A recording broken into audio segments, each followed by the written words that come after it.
This module deals with the subject of death anxiety, why it should exist, and how it may be approached are the core themes.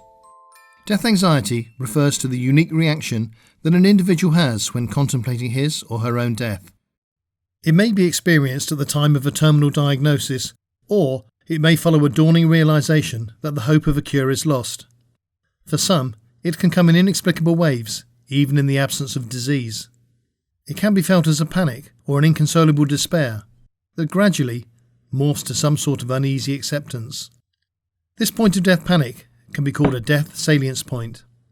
For many people, there is just one existentially catastrophic death salience point in life, but they may be recurrent with an ongoing death anxiety process.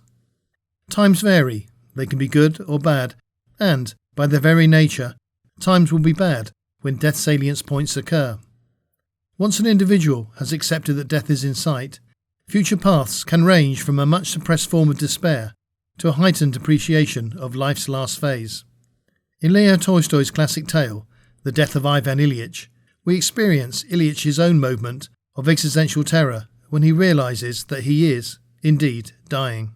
This is his own catastrophic death salience point, and his subsequent path to death is desperate, lonely, and painful. The silence of his doctors is deafening and underscores one of the most common charges against healthcare professionals today. How do we help individuals deal with death anxiety? Or, to use the words of one death counsellor, how do we help them to stare at their sinking sun? The glare of acute mortality awareness is painful, and the supreme human gift of self-awareness comes with the wound of mortality, the curse of knowing we will die. For some, there is a concern that a forced contemplation of our end could be counterproductive and grow a morbid preoccupation with death. For others, the goal is to provide counsel so that the last phase of life is guided from one of despair to that place of heightened appreciation. One way of thinking is to use the death salience model. Here, it is understood that a death salience point, or moment, is a time of great anxiety. To marshal people towards a calmer acceptance of death, we work through 3 strategic questions and explore 4 simple ideas. Working through this structured way of thinking can be done at any time. Death salience points can be created when times are good, so that the reflections will have been well considered in advance of that momentous time when they seem catastrophic. For healthcare professionals, it is proposed that, whether in groups or individual study, time is spent working through these 3 questions and contemplating the 4 ideas. So what are these 3 questions and who are they for? Of course, the questions are for any person that is going to die and can be used at any time. In the context of a clinical group session, they serve as the starting point and can be brought into even sharper focus if the answers are written down and compared. The first question is to ask the subject to describe the emotions that the thought of your death arouses in you. This is an extraordinarily powerful introspection because, when framed in this way, it is usually devoid of any obvious or disturbing thought. People often find themselves floundering for adjectives that do not truly map onto their feelings. This has often been referred to as the null affect paradox, and it seems to be operant for this particular self-reflection. It is really worth spending some time deliberating on this somewhat reassuring observation. In itself, this single question can often go a long way to ameliorate the fear of death. The second question is to articulate, as specifically as you can, what you think will happen as you physically die. Again, when challenged, it is difficult for most people to be specific with their imaginations. Indeed, a common salve is to remind ourselves that, every night, we fall unconscious into dreamless sleep with no terror. If pain, shortness of breath, embarrassment, or any other specific symptoms are feared, then medical personnel can usually reassure that this is rarely the case. So, let us now consider the third and final question. We ask, what will happen to you once you are physically dead? Here, there are 2 distinct answers. The first is nothing, and the second is something. It really depends on what is beyond the door of people's individual belief systems. If the answer is nothing, then the person believes that death is final, the complete and utter annihilation of life and consciousness. This is often regarded as the secular view. However, if the answer is something, then the inference is that there is an expectation of an afterlife, resurrection, reincarnation, or some kind of immortality of the soul. For this group who believe in something, or that death is not final, most would advise that those beliefs are not challenged. If an individual has convictions that necessitate some kind of afterlife, then they may already have the steps to solve any death anxiety. However, many people remain uncertain. They prefer for the door to be left ajar. Even though the 4 key ideas to be explored are generally based on a secular view of death, they can justifiably be contemplated by all persons, regardless of their religious or spiritual beliefs. So what are these 4 key ideas? The first is the loss of life's benefits argument. The second is the argument of symmetry. The third is the natural yet illogical fear paradox. And the fourth is the theme of immortality projects. These ideas have their roots in the philosophies of ancient Greece and, in particular, Epicurus. The Denial of Death, published in 1974 by the cultural anthropologist Ernest Becker, is a psychological approach to death thinking that conflates very much with the Greek traditions. We'll start with the loss of life's benefits argument. Put simply, by stopping being alive, we lose all the benefits we enjoy as a result of living. Personal relations and life projects are 2 of the most obvious examples. However, the philosophical counter is very simple. But you won't be around to experience being deprived of those benefits, and that is the key. If you can't experience something, you can't miss it. This position readily shades into the argument of symmetry. Put simply, we do not regret the vast abyss of time that we missed before our birth. So why would we miss the eternity that follows? While that simple thought can often find ready solace for someone in the throes of a death anxiety attack, it is not usually enough. Let us return to the loss of life's benefits argument and, in particular, to a very basic Buddhist contemplation known as non-attachment and self-dissolution. It is one of 3 great contemplative tools that can be used when death anxiety strikes. It is considered that our experience of life is constantly changing from good to bad.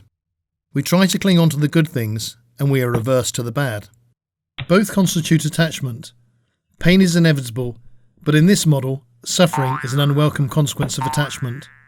However, due to the impermanence of any situation in life, such clinging and avoidance can only lead to suffering and, in the context of the loss of life's benefits, worsen death anxiety. In such circumstances, the goal is to cultivate feelings of non-attachment for those things, projects, and people whom we love. In practice, it is not usually possible to maintain this perspective.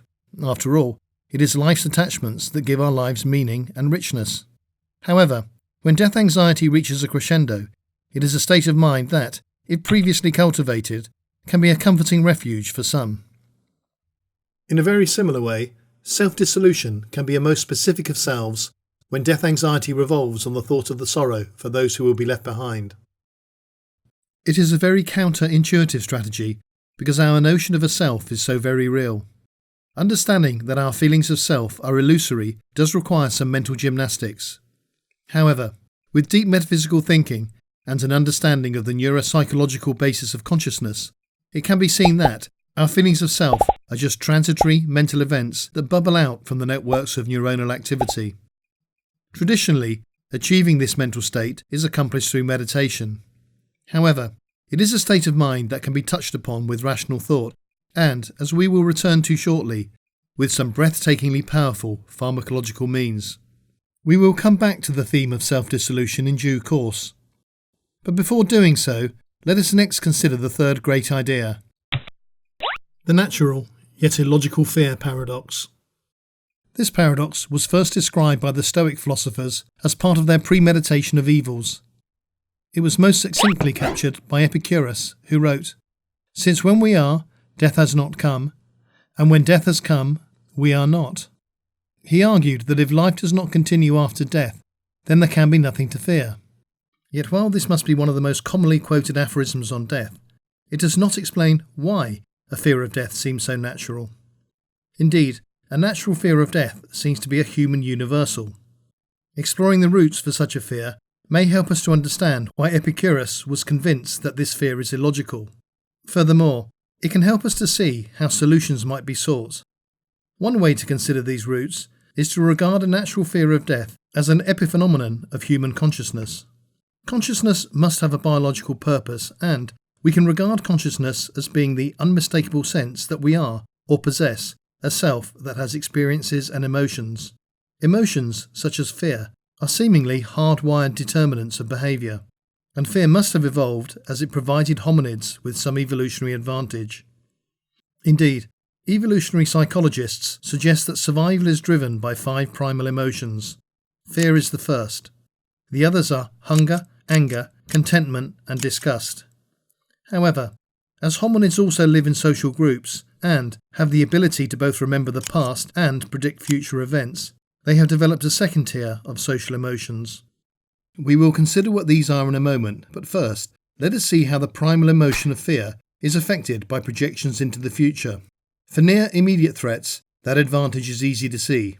This is a hardwired reflex. For not so near threats, fear-based behaviours are still likely to be of benefit in that death-avoiding strategies are likely to be still relevant. As threats recede into an imagined future, the behaviours that evolve are more likely to be culturally driven. And for abstract threats, such as the fear of an inevitable death, the primal fear emotion has morphed into death anxiety. By this stage, the cultural forces are strongest. We know that because in some Mexican cultures, anthropological studies regarding the tradition of memento mori, or remember you will die, have shown that death anxieties can be so much less where mortality awareness is the focus of numerous life rituals. The Day of the Dead is one such celebrated ritual. This is a holiday period where individuals are forced to reflect on death. It is suggested that this very practice has cultivated a unique and more fearless attitude to death in the parts of Mexico where it is practiced. So, if we accept that much of death anxiety is culturally driven, we must also consider that element that is soft-wired. The inference being that soft wiring can be changed, and for the fear of death, the theory is that this soft-wired fear can be changed too. We can view the brain as being a network of nerves. Some elements of this network can be regarded as hard wires, and some elements as softer and more adaptable. The hardest wires are the mediators of reflex events, but the softer wires can allow for a redirection of nerve trafficking. This is known as neuroplasticity and is the way that behaviours can be changed. So, in terms of evolution, fear has a hardwired target for near-immediate threats to life. However, for a distant fear of death, there is no specific target, and a metamorphosis to a vague death anxiety is the result. This is a soft-wired, culturally shaped form of anxiety, rather than a reflex and justified form of innate fear. Put simply, a natural fear of death is an unwelcomed psychological trait that has evolved for no obvious benefit. The roots for this fear can be seen as an epiphenomenon of human consciousness. And, given that it is a soft-wired and culturally driven form of fear, it can be changed. How that change might happen will be considered shortly. But first, let us present the fourth of the key ideas for discussion. That is, the idea of immortality projects. Immortality projects are any human endeavour started in life that extends to a time beyond death. These projects can represent any human undertaking, relationship, creation, or way that the world can be influenced by the action of an individual. Projects can fluctuate, flounder, or fail, but as long as some memory persists after death, an immortality project it is. The idea of immortality projects is not new. However, in the context of the death salience model, Ernest Becker, cultural anthropologist and psychologist, is one of the foremost thinkers. Becker was first exposed to death as a soldier who relieved the captives of the Nazi extermination camps after the Second World War. In 1966, he began to work on his opus, The Denial of Death, which was only published posthumously after his premature death at the age of 47. This treatise has become the bedrock for what is now known as terror management theory, which is the modern psychological approach to death anxiety. Becker believed that the normal human brain developed vast psychological fortifications as part of an inherent fear of confronting death. As such, immortality projects would emerge from within these walls of denial. Indeed, he suggested that immortality projects have been the drivers for all civilizations, art, architecture, literature, acts of philanthropy, and more. But for most, immortality projects are nothing so grand. They are the everyday things that we do that give our lives purpose. Indeed, it was a focus on the theme of immortality projects that brought the editor of the British Medical Journal into derisive condemnation from the popular press at the start of the 21st century. Top Doc says it is good to die from cancer, with the sort of headlines splashed before the British public following a polemic entitled A Good Death. With more than 28,000 blogged responses, it is probably the most discussed article in the history of medical journalism. In this classic paper, Richard Smith ranked the 4 most common modes of death in preferred order. Sudden death is bad, leaving business and wounded relationships unhealed. The long, slow erasure from dementia is the most awful, especially for families and loved ones. Death from organ failure, respiratory, cardiac or kidney, is terrible as it leaves you at the torturous mercy of the medical profession. But death from cancer is the best, so he says. With cancer, you can bumble along for a long time, then usually tumble down within weeks. This is where immortality projects can be recognised and receive focus. That was the point of Smith's claim, that a known running time to death allows for such focus. Although the stark death salience point can be a time of despair, there remains a period where life can be adjusted and last goals achieved. For Becker, he believed that the main reason to generate death salience points was so that one could contemplate on one's own immortality projects. Indeed, his own immortality project is a work of reference that still serves psychologists today, fittingly, in the study of death anxiety. And for sure, 1 month before he died, he stated in an interview that he had no fear of death. He had created many death salience points throughout his life, on many, many occasions. Using the death salience model, he had contemplated the 3 strategic questions described in this project and considered the 4 key ideas, time and time again. These 4 key ideas have now been briefly sketched, and embedded within them are some solutions to deal with death anxiety. However, it is worth just spending a few moments expanding on some of these. But to tie the story together, we must go back to 1966, the year Becker started work on the denial of death. This was the year of the anti-Vietnam War counterculture, magic mushrooms and the psychedelic age. It was also the year that West Ham won the World Cup, and their captain, Bobby Moore, went on to become Britain's finest ever sporting legend. 1966 was the year that Edgar Mitchell, a young American naval aviator, joined the NASA Apollo program to go to the moon. And this was the year that Batman made one of the most profound statements in the study of death anxiety. So where have we got? We have established that there are certain states of mind that can reduce death anxiety. We've discussed the ideas of self-dissolution and non-attachment, but the great contemplative traditions include at least 2 others, gratitude and awe. Both difficult to define, they are ineffable states of mind that have a place in dealing with death anxiety.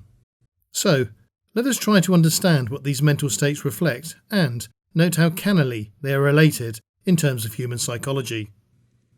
Gratitude may have evolved as one of the social emotions. As social animals, hominids live in groups. We described the primal emotions when we spoke of fear. However, the social emotions, which develop later in childhood life, include pride, shame, guilt, empathy, and in particular, gratitude. Groups are glued by the concept of reciprocal altruism. Gratitude is seen to be a mechanism that regulates reciprocal altruism, and specifically, it is targeted towards other people rather than the self. Just hold on to that thought for a moment. And let us think of the feeling of awe. Capturing the essence of this is not easy.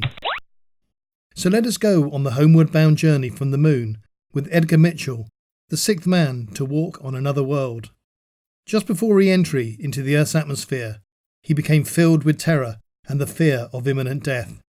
But as he viewed the Earth from space and the moon receding away, he became overwhelmed by the sense of vastness, wonder, and his own insignificance. His fear of death dissolved into the immenseness of space. This was awe, he said, in its most humbling form. And what of Batman? In an extraordinary moment of near-death terror, when Robin asked Batman if he was afraid to die, Batman replied, no, because at that moment he was filled with a tremendous sense of awe. Confused, Robin demanded an explanation for this tremulous sense of awe.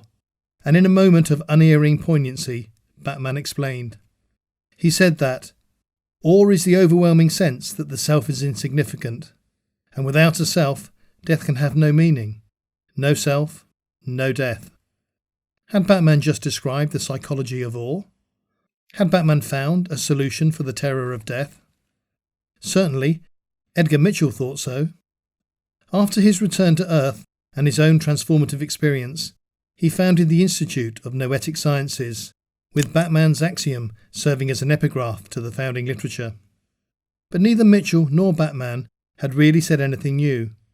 The contemplative traditions have long taught that awe is the temporary dissolution of the sense of self. Likewise, gratitude is a sense that minimises the importance of the self, and non-attachment is the distancing of loved ones from the self.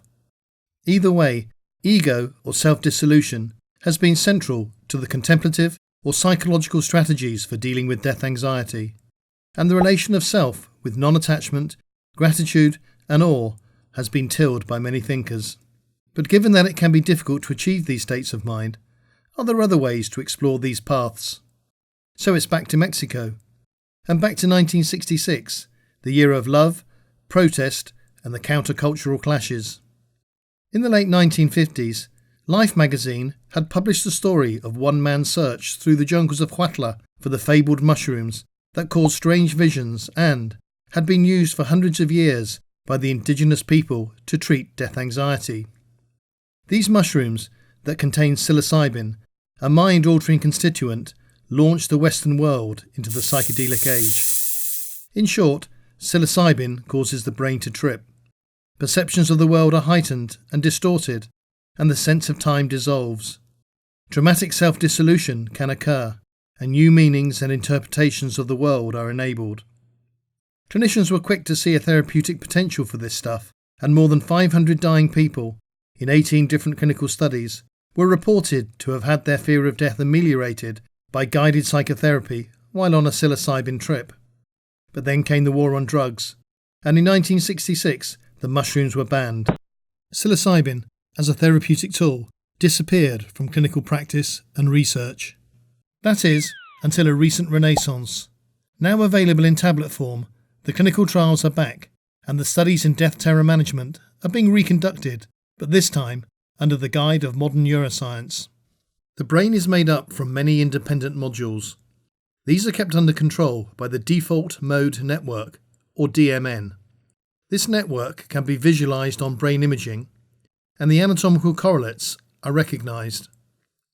It seems to be the neuronal complex that binds together other brain modules and gives rise to the sense of self. Under intense meditative contemplation, sleep, or on a psilocybin trip, the DMN is tuned down.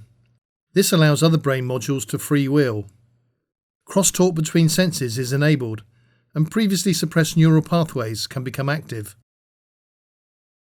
Previously entrenched and seemingly hardwired paths may become more flexible. We can imagine the DMN rigorously maintaining the pathways that form the sense of death anxiety. But when the DMN is suppressed, other pathways can emerge. This neuroplasticity may allow for the guided development of a new set of emotions, contentment, or acceptance, for example. On this view, suppression of the DMN is the same thing as self-dissolution. It is suggested that the powerful effect of psilocybin forces a disruption of such entrenched pathways, allowing the soft wiring of new and more acceptable ones to form. But does it work? Well, there are now some emerging contemporary clinical studies. In 2016, a joint publication from the Johns Hopkins and New York State University described a protocol whereby dying patients were guided through an exploration of death worries, having received a single high dose of psilocybin.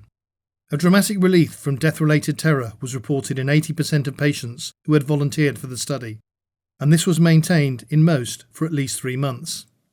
Of course, they were a very self-selected group, but another important observation was that, in the afterglow of their psilocybin trips, many were more able to identify and focus on their immortality projects. This focus is a notoriously difficult thing to do when one is in the glare of acute existential distress. So where does Bobby Moore enter the story? Well, Bobby Moore, like Ivan Ilyich, Ernest Becker, and Edgar Mitchell died from intra-abdominal malignancy.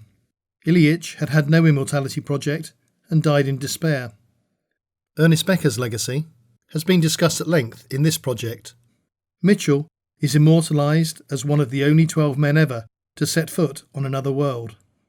But when Moore lifted the World Cup in 1966, fewer men had done just that than were ultimately to walk on the moon. But that may not be his most important legacy. In his biography, Tina, his widow, talks of the last few days before he died. He was very weak and frail, and on the last time he ever left the house, it was a mild February evening and it was chilly. While waiting on a bridge overlooking the water, Bobby was recognised by a young man. Overwhelmed, the young man asked Bobby if he could shake his hand. Calm and undimmed, emaciated yet immense, Bobby smiled broadly. "My pleasure, sir," he said. And Tina Moore recounts that the young lad could not see the disease, he could only see the person. Now, in itself, there is a poignancy to that story, but imagine the coda here. Many years later, another account of that tale appeared on a football fan's website. It was from the same young man who shared that very last handshake. And this is what he said. "I shook the hand of the greatest of men. Not only was he the best at what he did, but he had a strength and towering reassurance right to the end. He was the best, and he was even brilliant at dying." Even brilliant at dying. Well, as a legacy goes, being brilliant at dying is a lofty achievement indeed.